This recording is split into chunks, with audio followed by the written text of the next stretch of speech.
Who in this room has at some point in time found themselves in an uncomfortable situation? Raise your hand. Everybody, I have as well, and that's good. A man was once quoted as saying, life begins at the end of your comfort zone. I really like that saying because I absolutely believe it. I believe that in order to live a life full of inner growth and development, you must live a life full of uncomfortable situations. But more importantly than that, I believe in order to gain the most from those uncomfortable situations, in order to learn the most out of them, you have to figure out how to become comfortable in those uncomfortable situations. When I was 35 years old, I decided that I wanted to learn how to fight. And one day at practice, a coach of mine said something to me that I've never forgotten. His name is Professor Cody, and what Professor Cody said was, Kevin, my job as a mixed martial arts coach is to make you comfortable in an uncomfortable situation. Now, what I believe he meant by that is fighting at its nature, at its very core, is extremely uncomfortable. It's probably the most uncomfortable thing that I've ever done. But the only way a person is going to get better at fighting, the only way a person is going to learn and excel at the art of fighting, is to somehow become comfortable in the uncomfortable situation of fighting. And that's when a fighter will truly grow as a fighter. After he said this to me, I went home and I thought about it. I said, man, you know what? That applies to almost every aspect of life. An example of this is when I was 25 years old, I found myself in a drug treatment rehabilitation center. Not for the first time, but for the fifth time. See, I started shooting up methamphetamines when I was 15 years old, and I didn't stop until I was 25. Now, as a patient in a treatment center, I can tell you it is also a very uncomfortable situation to be in. Often you're asked to talk about things that you really don't want to talk about and address issues that you really don't want to address because they're often very emotional to do. So the first 4 times that I went to treatment, I couldn't get comfortable in that uncomfortable situation. So what I did instead is I built a wall, put on my defense mechanism. I shut down, didn't talk about the things I needed to talk about or address the issues I needed to address. And each time I went back out and continued to shoot up methamphetamines. The 5th time, however, I remember a couple days after I got there, I finally got my phone privileges. I called my mom. I said, Mom, this time is different. This time I'm in it to win it. Sink or swim, do or die. Whatever they want me to talk about, I'm going to talk about. Whatever issues they want me to address, I'll address them. I'll do whatever they want me to do.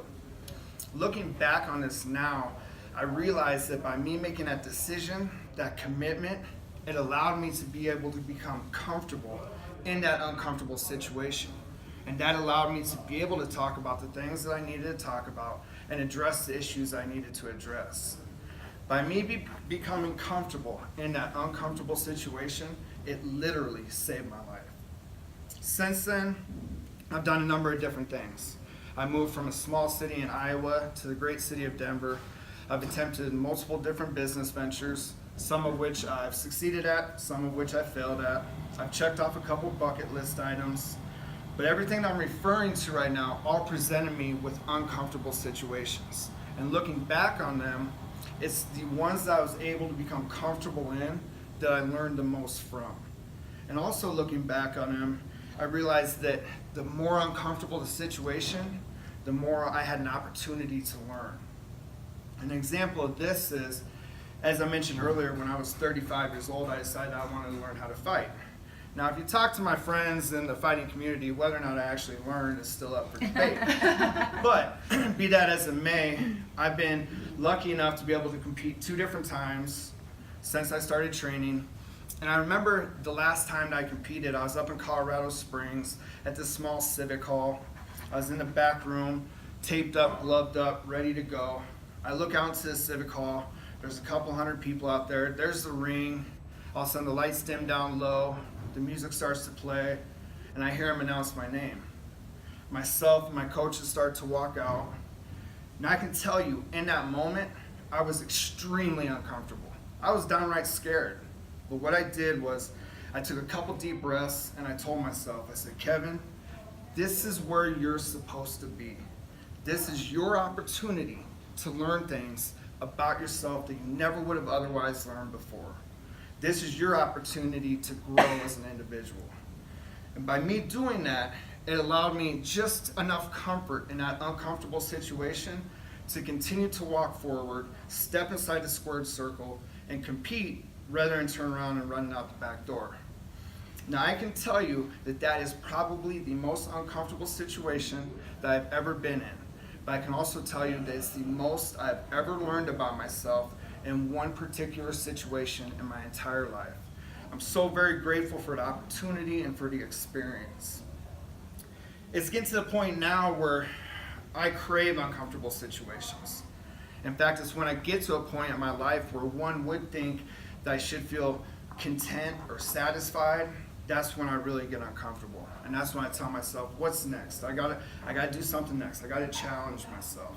I'll be honest, I'm at that point right now in my life. Recently, I've been talking with the people closest to me about what I can do in order to challenge myself, what I can do to make myself uncomfortable. As I mentioned before, I believe that in order to live a life of continuous inner growth and development, you must live a life full of uncomfortable situations.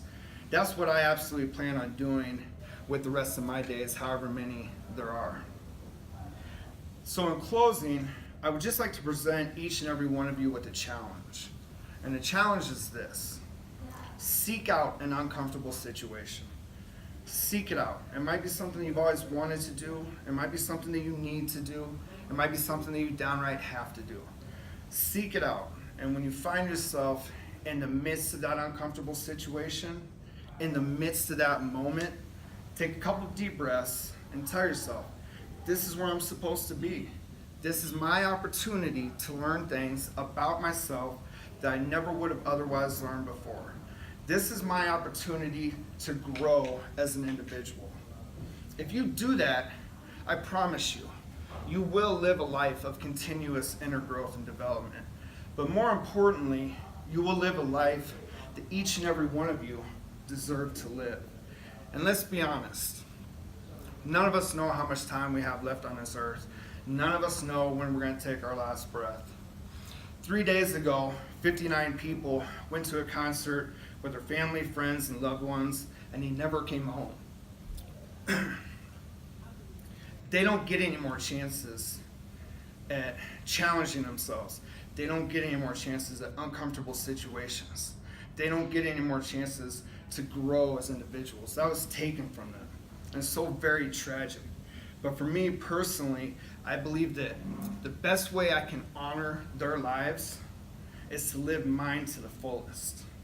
And then maybe in some low way, they can continue to live through me.